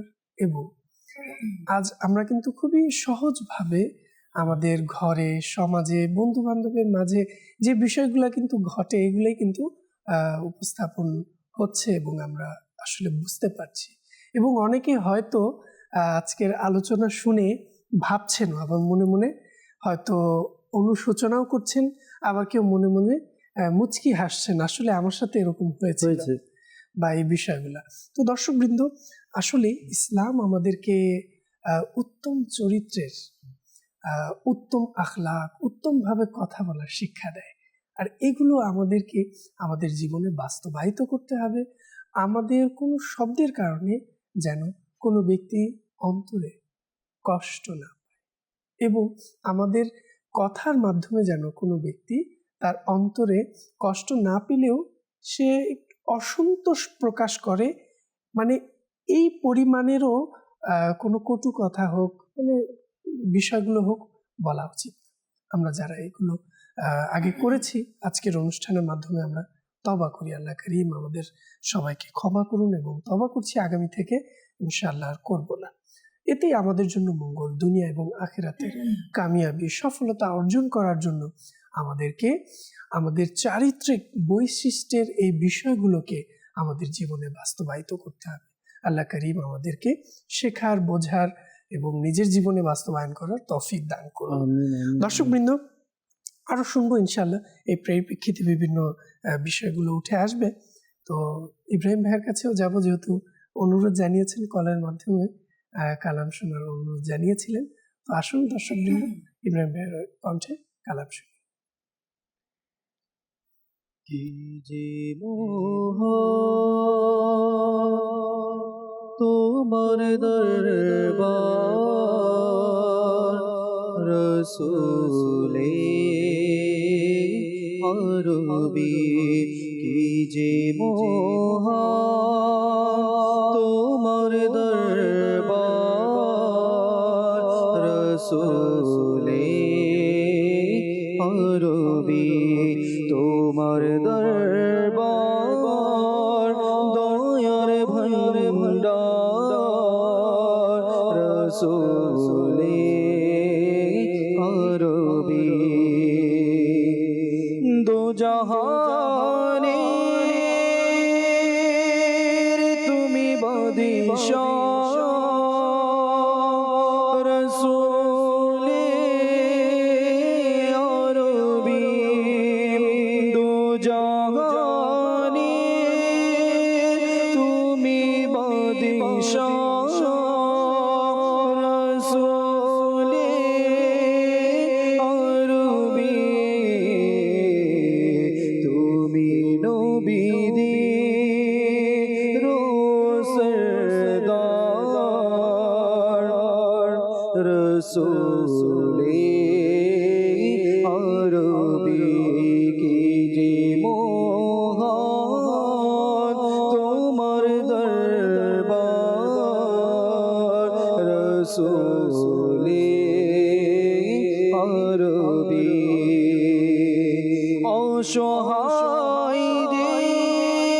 অসহায়দের তুমি সহায়, রসূলে আরবি। অসহায়দের তুমি সহায়,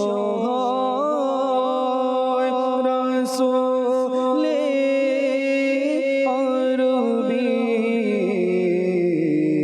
দুঃখীদের প্রতি তুমি উদার, রসূলে আরবি।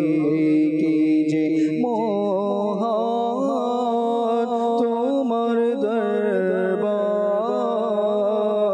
রসূলে আরবি।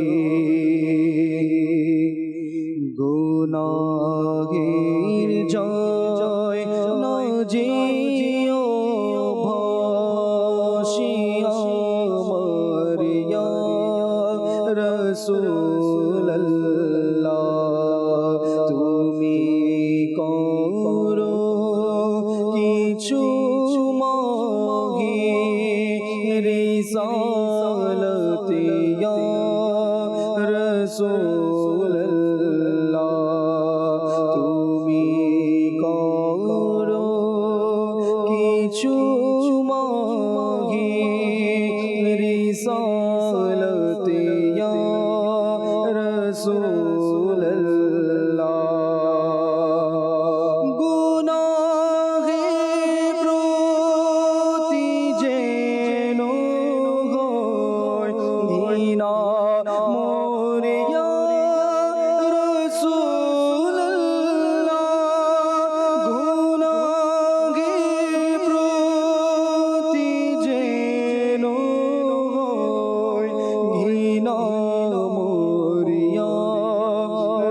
রাসূলুল্লাহ প্রতিটি বন সভা ছুটে জয় যেন ইয়া রাসূলুল্লাহ গুনাহের জয় না যেও ভাসে আমার ইয়া রাসূলুল্লাহ ক্ষণে ক্ষণে প্রতিক্ষণে বেড়ে যাচ্ছে যে গুনাহ ইয়া রাসূলুল্লাহ ইয়া হাবিবাল্লাহ ক্ষণে ক্ষণে প্রতিক্ষণে বেড়ে যাচ্ছে যে গুনাহ তবু তাতে কোনো অনুতাপে ইয়া রাসূলুল্লাহ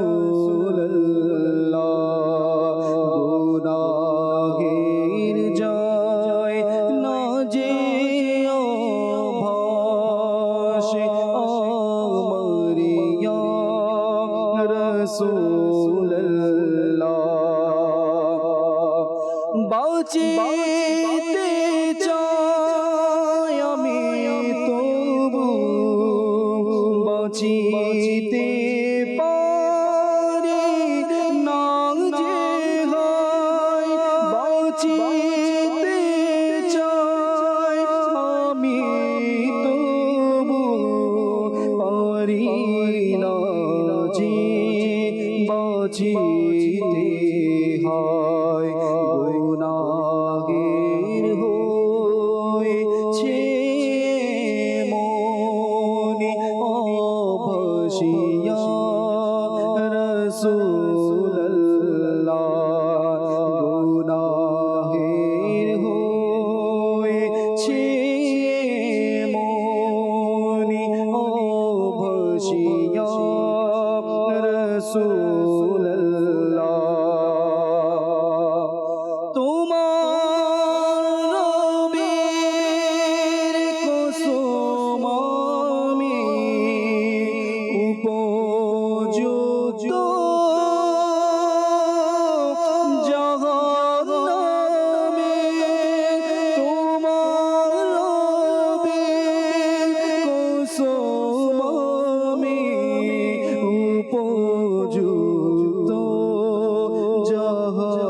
জাহান্নামে বাঁচাতে পারবে তোমারি শাফাত ইয়া রাসূলুল্লাহ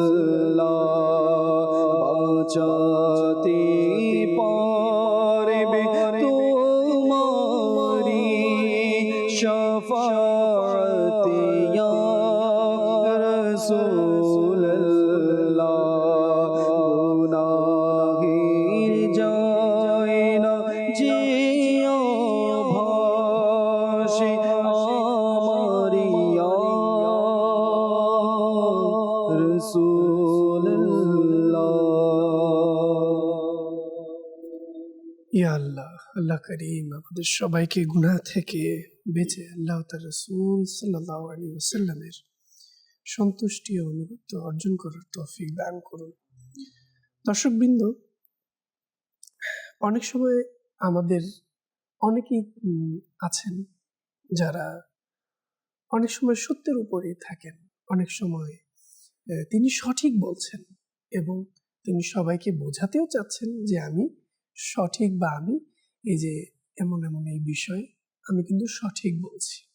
তো অনেক সময় এই সঠিকটাকে প্রমাণ করতে গিয়েও আমরা কিন্তু তর্কের মধ্যে পড়ে যাই বা রাগান্বিত হয়ে যাই যে সবাই কেন বুঝতে চাইছে না, আমি তো সবাইকে সঠিকটাই বুঝে দিতে যাচ্ছি, বা আমি যে ভুল নই, আমি যে সঠিক, বা আমার এই বিষয়গুলো যে সঠিক ছিল, এটাকে আমরা অনেক সময় তর্কের মাধ্যমে রাগান্বিত হয়ে এই জিনিসগুলোকে বোঝাতে যাই। তো এই ক্ষেত্রেও আমাদের কিন্তু এগুলো থেকে বেঁচে থাকা দরকার। যেমন তিরমিজি শরীফের হাদিসে এসেছে, আল্লাহু আকবার, যে নবী পাক হুজুর সাহিবুল আওলাক সাল্লাল্লাহু তাআলা আলাইহি ওয়া আলিহি ওয়াসাল্লাম ইরশাদ করেন, আনা যাঈবুম বিবাইতিন ফি রাবাতিল জান্নাহ লিমান তারাকাল মিরাআ ওয়া ইন কানা মুহিক্কা। অর্থাৎ আমি জান্নাতের প্রান্তে একটি ঘরের জামিন হয়ে গেলাম সেই ব্যক্তির জন্য যে সত্যের উপর থাকা সত্ত্বেও অনর্থক কথাবার্তা, তর্ক বিতর্ক থেকে নিজেকে বাঁচিয়ে দিয়েছে, পরিত্যাগ করেছে। আসলে দর্শকবৃন্দ, এই যে হাদিসে কারিমা আমরা শুনলাম, তো এটা থেকে আমাদেরকে শিক্ষা নিতে হবে যে অনেক সময় এই পরিস্থিতি দাঁড়িয়ে গেলেও আমরা যেন তর্কের মধ্যে না জড়াই, অনর্থক কথার মধ্যে না ধরাই। জি জি তাদেরকে এই বিষয়টা যেটা আপনি বললেন, খুব এই বিষয়টা খুব মনে রাখা দরকার জি যে আমরা যখন কাউকে দাওয়াত দিব, তো অনেকে মনে করে আমি দাওয়াত দিব, আমি দাওয়াত দিয়ে তাকে হেদায়েত দিয়ে দিব, এরকম আর কি একটা অবস্থা। তো যেটা বললেন দাওয়াত দিতে দিতে, আমি কিন্তু সত্য কথাই বলছি, নেকির প্রতি আহ্বান করছি, তাকে নামাজের জন্য ডাকছি, তাকে ভালো কথা বলছি। তো এই যে নেকির দাওয়াতটা আমরা দিতে গিয়ে জি এমনভাবে একটাই করি, তর্কের মধ্যে চলে যাই। তো অথচ ইসলাম যদি দেখি আমরা, এটা ইসলাম কিন্তু তরবারি দ্বারা প্রতিষ্ঠিত হয়নি।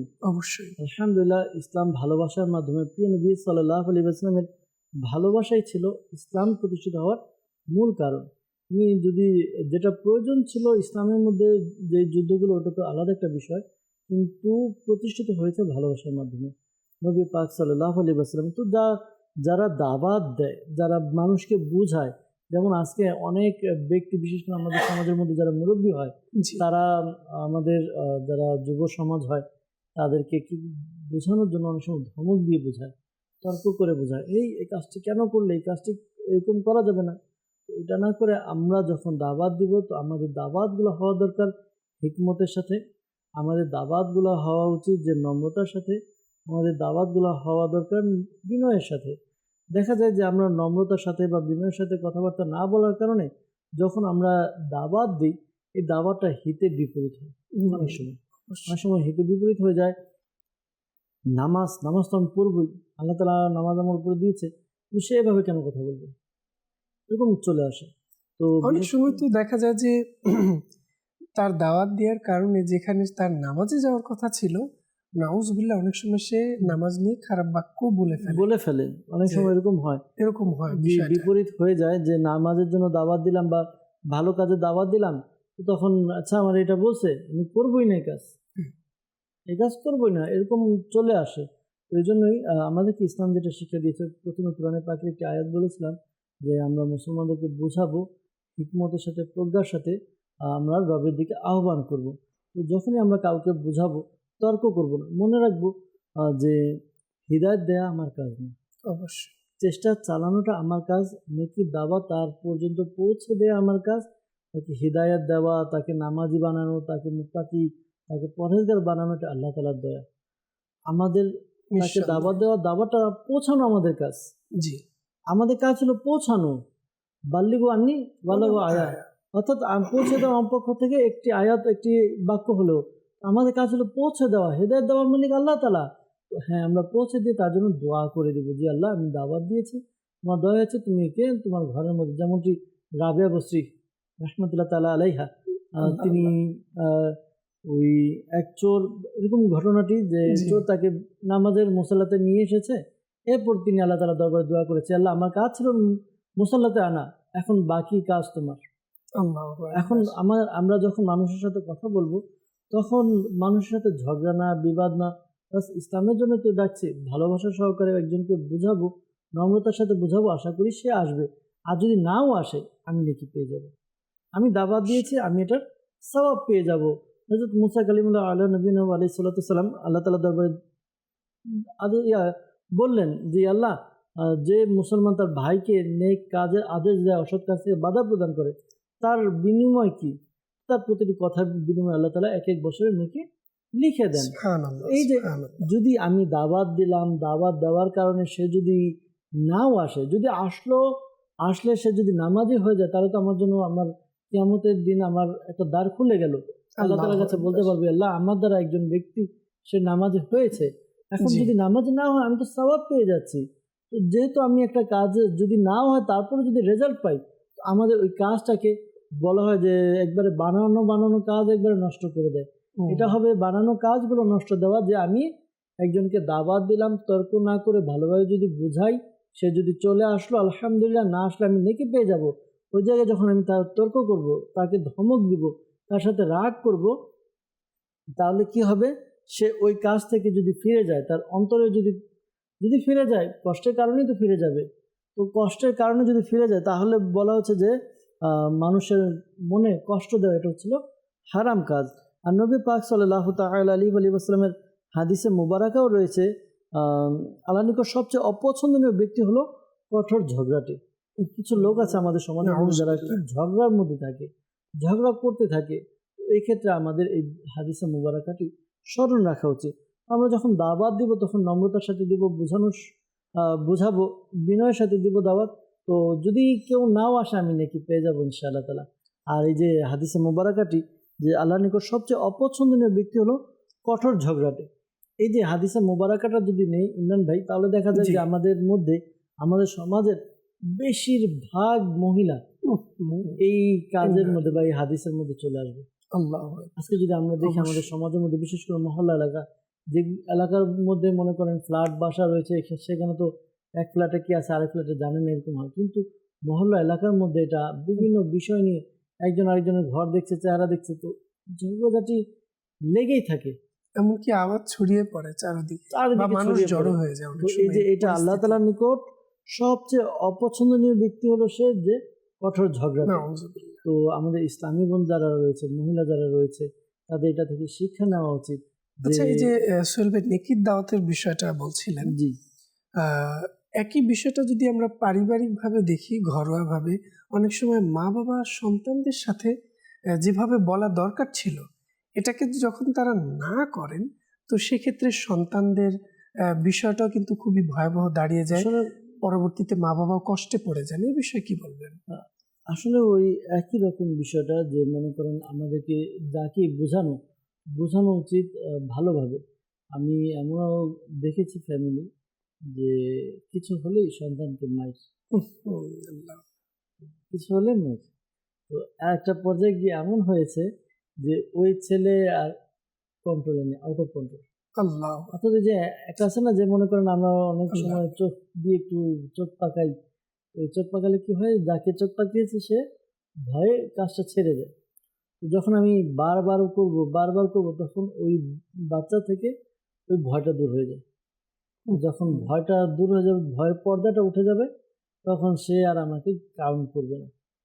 ঠিক আছে? তো কিছু কিছু বিষয় আমাদেরকে এমনভাবে নিজের সন্তানকে গড়ে তোলা উচিত। অনেক সময় এলাকার মধ্যে কি হয়, মনে করেন উদাহরণস্বরূপ ছোট ভাই আর বড় ভাই এলাকার, তো ছোট ভাই কোনো একটা কাজ করছে, ধূমপান করছে বা কিছু করছে, বড় ভাই সেখানে গিয়ে একটা রোপ জমায়, এই বড়রা সামনে দিয়ে যেতেছে দেখো না, বা মুরব্বীরা যাচ্ছে তুমি দেখো না। তখন ওই একবার দুবার ওটা একটা বিষয় মেনে নেয়। এটা সমাজে যেটা সচরাচর হচ্ছে সেটা বলছি। তো যখন বারবার বলা হয়, তখন বলে যায় কারো বাপের টাকা দিয়ে খাচ্ছি না, আমার বাবার টাকা দিয়ে খাচ্ছি। ওই যে মুরব্বী বা বড় ভাইয়ের যে একটা সম্মান ছিল, ওই সম্মানটা নিজে হাতে কি করলো, নষ্ট করে দিল। তো যখন আমরা বোঝানোর যে বিষয়টা, আমাদের কি করা উচিত, যখন আমরা বোঝাবো তখন এই বিষয়গুলো মেনটেন করব, যেন আমার বোঝানোর মধ্যে একবার কঠোরতা যেন বেশি না চলে আসে। কারণ যে আমি দেখেছি এরকম ফ্যামিলি আমার পরিচিত আছে, তো এই বিষয়গুলো হয় যে যখন ওই যে প্রতিটা কথায় মায়ের কথা নয়, তো পরবর্তীতে মায়ের খেতে খেতে ভেতা বলে আর কি আমাদের এসে একেবারে পুরো এখন তাকে বকলেও কোনো কিছু আসে যায় না, তাকে ঝাড়ি দিলেও কিছু আসে যায় না, মারও তো এখন প্রশ্ন আসে না, এরকম। তখন আউট অফ কন্ট্রোল হয়ে যায়। এই জন্য মনে করেন আমাদের পরিবারের বিশেষ করে বাবা মা যারা আছে তাদেরকে খুব সচেতনতার সাথে সুন্দরভাবে আহ, কখনো আদর করবে, কখনো শাসন করবে। দুইটার মিশ্রণে সন্তানকে পালন করতে হবে। যদি কোনো একটা বেশি আবার আদর যদি দিতে যায় তাহলে সন্তান অনেক সময় নষ্ট হয়ে যায়।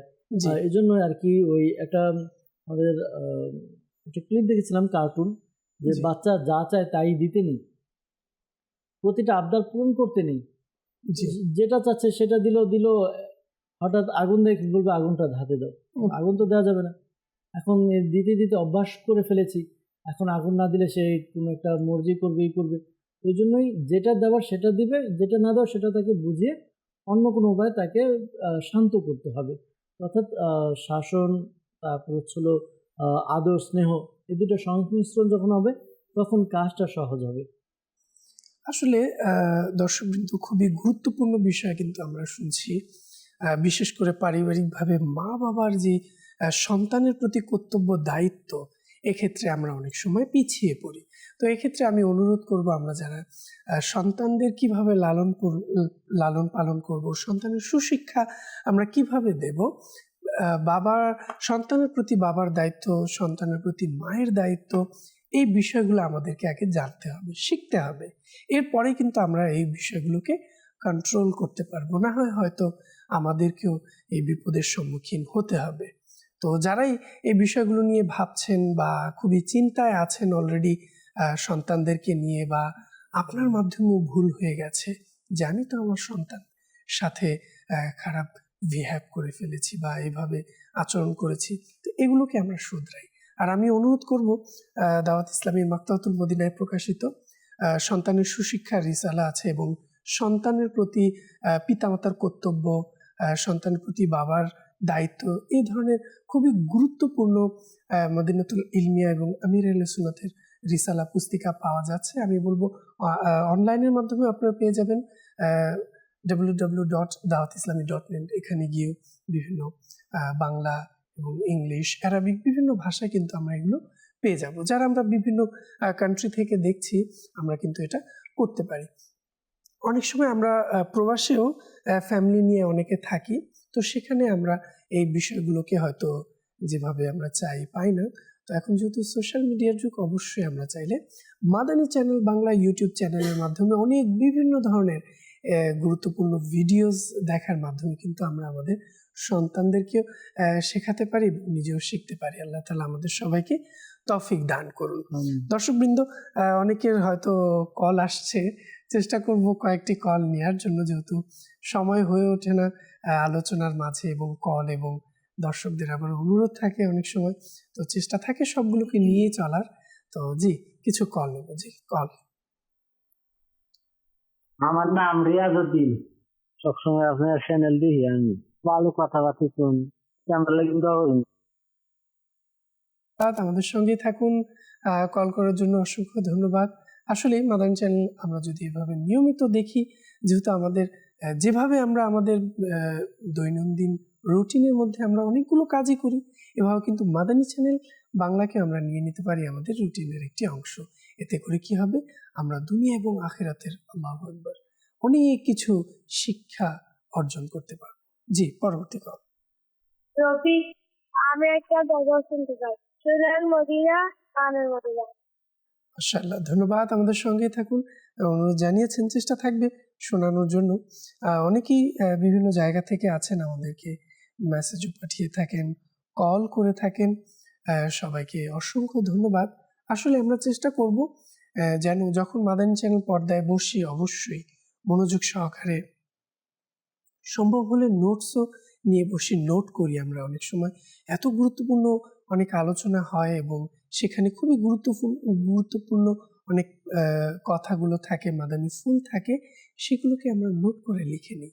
এতে করে কি হবে, আমরা পরবর্তী সেগুলো অধ্যয়ন করার মাধ্যমে, রিভাইজ করার মাধ্যমে আমরা কিন্তু নিজেদেরকে সেগুলোর মাধ্যমে আপডেট করতে পারবো। আল্লাহ তাআলা আমাদের তৌফিক দান করুন।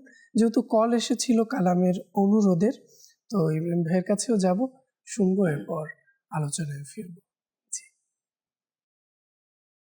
সোনার মদিনায় আমার প্রাণের মদিনা, সোনার মদিনায় আমার প্রাণের মদিনা, সোনার মদিনায় আমার প্রাণের মদিনা, সোনার মদিনায় আমার প্রাণের মদিনা।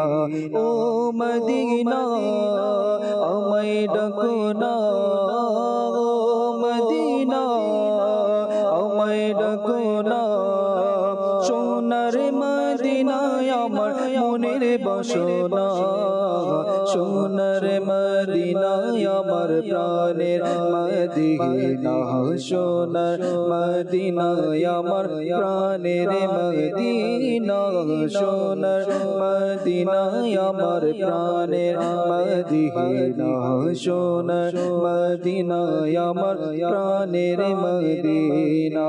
মদিনার ওই শীতল হাওয়া পেতে মন আমার চায় একেবারে ছোঁয়া, মদিনার ওই শীতল হাওয়া পেতে মন আমার চায় একেবারে ছোঁয়া।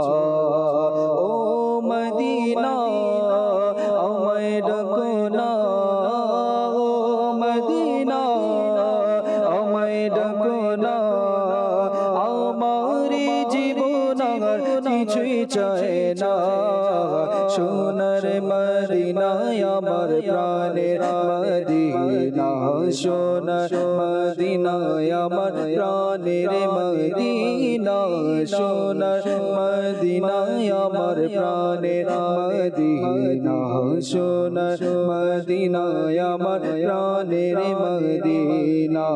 ও মদিনা আমায় ডাকো না, ও মদিনা আমায় ডাকো না, সোনার মদিনায় আমার মনের বাসনা, সোনার মদিনায় আমার প্রাণের মদিনা, সোনার মদিনায় আমার প্রাণের মদিনা, সোনার মদিনায় আমার প্রাণের মদিনা, সোনার মদিনায় আমার প্রাণের মদিনা। কত আশিক জয় মদিনায়, আমি গুনাহগার রয়ে গেলাম হেথা, কত আশিক জয় মদিনায়, আমি গুনাহগার রয়ে গেলাম হেথা।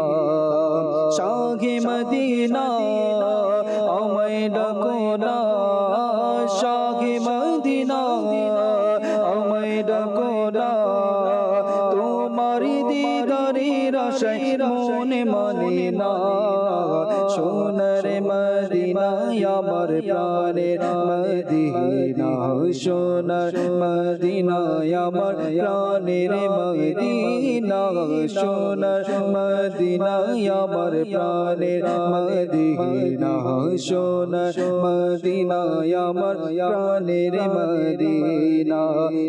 পীরে পীরা গৌসুল বরা अजमेरी संजीर ख्वाजा पिया, पीरे पीरा गौसुल वरा अजमेरी संजीर ख्वाजा पिया, मेरे निशान अहमद रज़ा, मेरे निशान अहमद रज़ा, दुहाई दिलाम ताদের দেখে নাও না, সোনার মদিনায় আমার প্রাণের মদিনা, সোনার মদিনায় আমার প্রাণের মদিনা, সোনার মদিনায় আমার প্রাণের মদিনা, সোনার মদিনায় আমার প্রাণের মদিনা।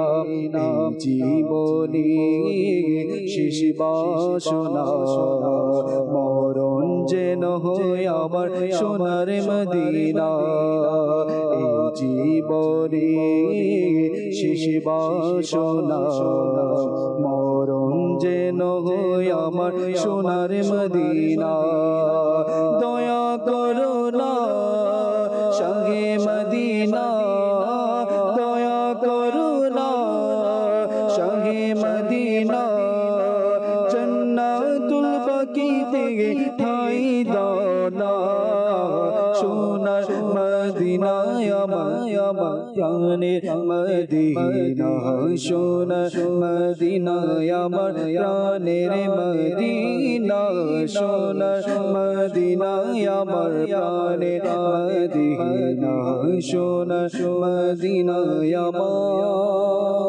প্রাণের মদিনা। আল্লাহ আল্লাহ আল্লাহ আল্লাহ করিম আমাদের সবাইকে তৌফিক দান করুন এবং আমাদেরকে প্রিয় নবী হুজুর সাল্লাল্লাহু তাআলা আলাইহি ওয়া আলিহি ওয়াসাল্লামের একনিষ্ঠ আশিক হওয়ার তৌফিক দান করুন। দর্শকবৃন্দ, প্রিয় নবী সাল্লাল্লাহু আলাইহি ওয়া আলিহি ওয়াসাল্লামের আমরা অনেকে আশিক হওয়ার তো দাবি করি, অনেকে প্রিয় নবী সাল্লাল্লাহু আলাইহি ওয়া আলিহি ওয়াসাল্লামকে ভালোবাসার দাবিদার এবং আল্লাহ রাসূল সাল্লাল্লাহু আলাইহি ওয়া আলিহি ওয়াসাল্লামের শুভ জন্মদিন, সেই মূল্যবান সেই মহত্বপূর্ণ সময় যখন চলে আসে তখন আমরা আনন্দের সাথে আল্লাহ রাসূলের আগমনের উদযাপন ও খুশি উদযাপন করে থাকি। কিন্তু আমরা একটু কি ভেবে দেখেছি এই যে খুশি উদযাপন করি, এই খুশি আমাদেরকে কিসের বার্তা দেয়? আমাদেরকে আল্লাহ রাসূল সাল্লাল্লাহু আলাইহি ওয়া আলিহি ওয়াসাল্লামের পতাঙ্ক অনুসরণ করার, তার সুন্নতকে নিজের জীবনে বাস্তবায়ন করার সেই আহ্বান আমাদেরকে করে, যেন আমরাও প্রিয় নবী সাল্লাল্লাহু আলাইহি ওয়া আলিহি ওয়াসাল্লামের সেই নুরানি চরিত্রের অনুকরণ করার চেষ্টা করতে পারি। এতে করে কি হবে? আমরা যখন আমাদের চরিত্রকে গঠন করব, আল্লাহ রাসূলের সুন্নত অনুযায়ী নিজের জীবনকে গঠন করব, তখন কিন্তু আমরা বিভিন্ন ধরনের ভুল ত্রুটি গুনাহ, এই যে তর্ক বিতর্ক খারাপ বিষয়গুলো থেকে আমরা কিন্তু নিজেদেরকে হিফাজত করতে পারবো। আল্লাহ তাআলা আমাদের সবাইকে তৌফিক দান করুন। দর্শকবৃন্দ, শেষ পর্যায়ে সোহেল ভাইয়ের কাছ থেকে দর্শকদের জন্য কিছু মাদানী ফুল নেব। আজকে আমাদের দর্শকদের জন্য শেষ বার্তা কি দিতে চাইবেন? এক বৃদ্ধ বা এক বুজুর্গ ব্যক্তি বলেন যে তর্ক হচ্ছে আগুনের মতো। আল্লাহ। তখন কেউ তাকে জিজ্ঞাসা করলো যে কিভাবে? তখন ওই বুজুর্গ বললেন, আগুন জ্বালানো সহজ কিন্তু নেভানো কঠিন। ঠিক তেমনি তর্ক শুরু করা সহজ কিন্তু শেষ করতে গিয়ে সম্পর্ক পড়ে যায়। আজকে দেখবেন আমাদের সমাজের মধ্যে অনেক অল্প অল্প ভাই বোনের মধ্যে এই তর্ক বিতর্ক নিয়ে, অনেক সময় দেখা যায় ভাই ভাইয়ের মধ্যে জায়গা জমি নিয়ে, অনেক সময় দেখা যায় সামান্য তর্ক বিতর্ক নিয়ে, সামান্য বিষয় নিয়ে আমাদের অনেকের বিবাহ হবে, বিবাহ অনুষ্ঠানে যাওয়া হয় কিন্তু বিবাহ আর হয় না। খাবার নিয়ে তর্ক করা, এটা পেয়েছি ওটা পাইনি। কয়েকদিন আগে সফর এক জায়গায় গিয়েছিলাম, সেখানে শুনলাম যে বিয়ের যে আইটেম করা হয় এর মধ্যে একটা ছিল চিংড়ি মাছ। তো এই চিংড়ির আইটেম করেনি, কেন করেনি এটা নিয়ে মানে পুলিশরা একদম মানে ঝগড়া বিবাদ মারামারি অবস্থা। মানে বিয়ে করতে গিয়েছে কিন্তু বউ রেখে চলে এসেছে সামান্য একটা খাবারের জন্য। তো এখন বলা হয় যে তর্ক শুরু করাটা সহজ কিন্তু এটার যে রেজাল্ট বা এটা বন্ধ করতে গিয়ে দেখা যায় যে সম্পর্ক ছিন্ন হয়ে যায়, নষ্ট হয়ে যায়। অথচ আমরা যদি চাই একটু সতর্ক হলে আমরা কি করতে পারি? সম্পর্ক বজায় রাখতে পারি বা আমাদের কাজগুলো আমরা সহজে করতে পারি। এটার উদাহরণ এক জায়গায় এসেছে যে একটি সরু বাঁশের সাঁকো, এটার উপর দিয়ে দুই দিক থেকে দুটি ছাগল আসছে। এখন কেউ কাউকে ছাড় দিতে নারাজ, তো সবাই যখন দুজন ধাক্কাধাক্কি শুরু করলো, দুজনে কি করলো? পানিতে পড়ে গেল। এখন কেউ পার হতে পারলো না। তো পরের দিন ওই দুইটি ছাগল আবার আসছে, এখন কেউ কাউকে ছাড় দিবে, এখন গতকালকে তো পানিতে পড়ে গেছে। আজকে কি করলো? একজন বসে গেল, একটা ছাগল বসে গেল, আরেকটা ছাগল ডিঙে চলে গেল, দুইজনেই পার হতে পারলো। এখন ওই তর্কের উদাহরণ দেওয়া হচ্ছে, যদি আমরা তর্কটা না করে তর্কটা যদি আমরা সাইডে রাখতে পারি তাহলে আমাদের সম্পর্কটা ভালো থাকে, আমাদের কাজগুলো আমরা সহজে করতে পারি। আমাদের উচিত যে অনেক সময় দেখা যায় যে কথা বলতে বলতে তর্ক হয়ে যায়। এই জন্য বুজুর্গানের দিন আমাদেরকে কিছু রীতি দিয়েছেন বা কিছু কাজ দিয়েছেন। জি এই কাজগুলো যদি আমরা করতে পারি তাহলে আশা করি আমাদের মধ্যে যে তর্ক বিতর্ক হয়, ঝগড়াঝাটি হয়, এগুলো আমরা বেঁচে থাকতে পারবো। এর মধ্যে প্রথম যে বিষয়টা সেটা হচ্ছে আমরা যদি যখনই কথা বলবো, কারণ তর্ক হয় কথা বলার দ্বারাই হয়। তো যেটা শুরুতে বলেছিলাম আমির আলী সুন্নাত দামাত বারকাতুল্লাহ আলিয়া জি যে একটা বাণী, প্রথমে ভাবো তারপরে বলো, পেহলে তোলো ফির বলো। তো এই বিষয়টা যদি আমরা খেয়াল করি যে আমরা যখন তর্ক করব, তর্ক করার আগে আমরা কি করি, আগে চিন্তা ভাবনা করি যে আমি এটাই করব। এরপর তর্ক হয় রাগ থেকে। তো যখন কেউ তর্ক করতে চায় তখন আমাদের উচিত আমরা যেন তর্ক না করে চুপ থাকি। তো দুই বন্ধু চা খাচ্ছে কোনো একটা কথা নিয়ে একজন রাগ হয়ে গেল, সে বলতেছে আর সে আরেকজন চা খাচ্ছে। তো যে বন্ধু বলছে তর্ক করতে যাচ্ছে, তো সে বললো, কি হচ্ছে, তুমি কিছু বলতেছো না, আমি বলতেছি। আমি চাই না যে এক কাপ চায়ের জন্য আমাদের সম্পর্কটা নষ্ট হোক। ইয়া আল্লাহ। বলতে থাকো, আমি আমার এই চায়ের দামের মানে চা যে আছে চায়ের চাইতে তোমার কথা চাইতে আমাদের সম্পর্কটা অনেক ভালো, উত্তম। আল্লাহ। তো এজন্যই যে যখন কেউ একজন রাগ করবে তখন আমি চুপ হয়ে যাই। স্বামী স্ত্রী হই, বন্ধু বান্ধব হই, ভাই বোন হই, যেই হোক, কেউ একজন বলছে, আমি জানি যে সে এটা ভুল বলছে, তারপরে তর্ক করছে, আমি চুপ হয়ে যাই। যখন রাগ কমবে তখন আমি গিয়ে, ভাই বাবা এই কাজটা এভাবে না এভাবে করলে মনে ভালো হতো। তখন তার যখন রাগ কমবে তখন আশা করি তার এই বিষয়টা বুঝে আসবে। যদি যে যার উপর রাগ করেছে সে যদি বুঝিয়ে বলতে পারে, তো আমাদের কি করতে হবে, রাগ আসলে চুপ থাকতে হবে। আল্লাহ। এরপর তর্ক বিতর্ক করার বাঁচার জন্য আরেকটা, যদি কোনো কিছু জানা না থাকে, অনেকে আছে না জেনে বাস নিজে থেকে বলতে থাকা। যদি না জানে তাহলে চুপ থাকা বা বলা যে আল্লাহ ভালো জানে, আমি জানি না এই বিষয়ে। অনেক সময় আমরা এটা মেনে নিতে রাজি না, তো এই কারণে অনেক সময় তর্ক বিতর্ক হয়ে যায়। এরপর হচ্ছিল আরেকটা চমৎকার বিষয় হচ্ছে ক্ষমা করার অভ্যাস করা। আল্লাহ। যদি কোনো ব্যক্তির মধ্যে ক্ষমা করার অভ্যাস চলে আসে, আশা করি তর্ক বিতর্ক তার থেকে দূর হয়ে যাবে ইনশাআল্লাহ। এই কিছু বিষয় ছিল, এই বিষয়গুলো যদি আমরা মানতে পারি আশা করি আমাদের কারোর সাথে তর্ক হবে না ইনশাআল্লাহ। আল্লাহ তাআলা আমরা যা শুনলাম এর উপর আমল করার তৌফিক দান করুন। আল্লাহ করিম আমাদের সবাইকে তর্ক ঝগড়াঝাটি থেকে বেঁচে থেকে তার সন্তুষ্টি অর্জন করার তৌফিক দান করুন। দর্শকবৃন্দ, আর কিছু বলার নেই, আমরা যা শুনেছি এর উপরে এখন থেকেই আমল করার চেষ্টা করি। দেখতে থাকুন মাদানী চ্যানেল বাংলা। পরবর্তী অনুষ্ঠানে আবারও দেখা হবে, কথা হবে অন্য কোনো বিষয় নিয়ে। সে পর্যন্ত সবাই ভালো থাকুন, সুস্থ থাকুন, দেখতে থাকুন মাদানী চ্যানেল বাংলা। সাল্লু আলাল হাবিব সাল্লাল্লাহু তাআলা আলা মুহাম্মদ সাল্লাল্লাহু তাআলা আলাইহি ওয়া আলিহি ওয়াসাল্লাম। আমাদের চরাচরণ যেন সুন্দর হয়ে